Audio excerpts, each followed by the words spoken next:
तब्बल 7 वेळा मोका गुन्हा दाखल होऊनही जर्मनी टोळीचे कारनामे थांबलेले नाहीत। या टोळीतील गुंडांनी इचलकरंजीतील भोनेमाळ परिसरात एकाला मारहाण करून लुटलं आणि वाहनांची तोडफोड केल्याचा प्रकार घडला।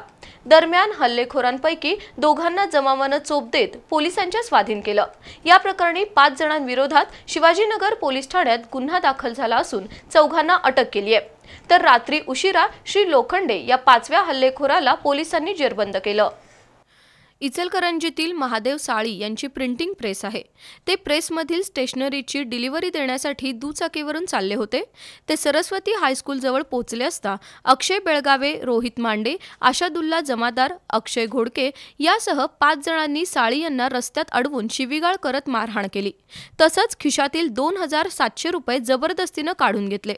त्यानंतर जीवेश्वर मंदिर मार्ग परिसरात प्रचंड आरडाओरड करत दहशत निर्माण केली आणि यंत्रमागाच्या माऱ्यानं 3 वाहनांची तोडफोड केली। यावेळी रवींद्र भांडे, उत्तम प्रकाश वडे, युवराज सातपुते आणि विद्या सुतार या चौघांबरोबर हल्लेखोरांची बाचाबाचीही झाली। घटनास्थळी जमलेल्या संतप्त जमावानं दहशत माजवणाऱ्या 5 जणांपैकी दोघांना बेदम चोप देत पोलिसांच्या स्वाधीन केलं। या घटनेनंतर भागात तणावाचं वातावरण निर्माण झालं होतं। पोलीस उपाधीक्षक समीरसिंह साळवे यांच्यासह पोलीस पथकानं घटनास्थळी धाव घेऊन माहिती घेतली। वारंवार गुन्हेगारी कारवाया करणाऱ्या जर्मनी टोळीचा कायमस्वरूपी बंदोबस्त करण्यात मागणी होत आहे।